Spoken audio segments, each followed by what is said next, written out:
সরকার বিরোধী বিক্ষোভে উত্তাল ইন্দোনেশিয়া।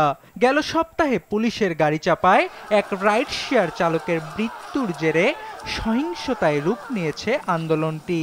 এরই মধ্যে আন্দোলনকারীদের তোপের মুখে পুড়িয়ে দেয়া হয়েছে দেশটির বহু সরকারি স্থাপনা, অনেক রাজনৈতিক নেতার ঘরবাড়িতে চালানো হয়েছে ব্যাপক লুটপাট। এখন পর্যন্ত চলমান সহিংসতায় নিহতের সংখ্যা দাঁড়িয়েছে 10 জনে।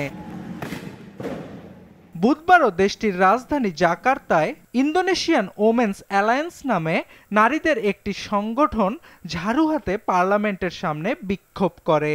তারা প্লাকার্ড প্রদর্শন ও স্লোগানে তাদের দাবি দেওয়া উত্থাপন করেন। অবিলম্বে আইনশৃঙ্খলা বাহিনীর হামলায় নিহতদের বিচার এবং সেনাবাহিনী প্রত্যাহারের দাবি জানানো হয়। দ্রব্যমূল্যের লাগামহীন ঊর্ধ্বগতিকে কেন্দ্র করে ইন্দোনেশিয়ান নাগরিকদের মধ্যে ক্ষোভ ছিল অনেকদিন ধরেই।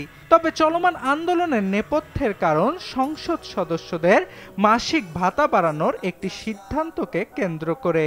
এছাড়া দেশটির রাজনীতিবিদদের দুর্নীতি, সামাজিক বৈষম্য, আর্থিক অসমতার মতো বিষয়গুলোকেও চলমান আন্দোলনের সহায়ক বলে বিবেচনা করছেন বিশ্লেষকরা। ইন্দোনেশিয়ার একাধিক গণমাধ্যমের হিসেব অনুযায়ী প্রতি মাসে একজন সংসদ সদস্য দেশটির প্রচলিত মুদ্রা অনুযায়ী 10 কোটি রুপিয়ার বেশি অর্থাৎ $6,150 পেয়ে থাকেন, যা ইন্দোনেশিয়ার গড় আয়ের চেয়ে 30 গুণ বেশি। এর প্রতিবাদে গেল 28 আগস্ট জাকার্তায় ছাত্র, শ্রমিক ও অধিকার গোষ্ঠীর নেতৃত্বে শুরু হয় বিক্ষোভ, যা নিয়ন্ত্রণে পুলিশের অভিযানের সময় বাহিনীটির গাড়ি চাপায় প্রাণ হারান আফফান কুর্নিয়া ওয়ান নামে এক গাড়ি চালক। আর এতে জাকার্তা ছাড়াও পশ্চিম জাভা, বালি ও লোম্বকের মতো দ্বীপ এলাকাতেও স্ফুলিঙ্গের মতো ছড়িয়ে পড়ে আন্দোলন।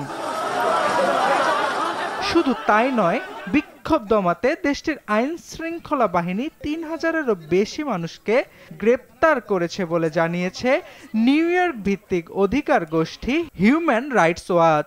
এ বিষয়ে উদ্বেগ জানিয়েছে সংস্থাটি। তবে আন্দোলন দমাতে আরো কঠোর হওয়ার হুঁশিয়ারি দিয়েছেন ইন্দোনেশিয়ার president Prabowo Subianto. tindakan tegas Arnab Prasad, RTV। kerusuhan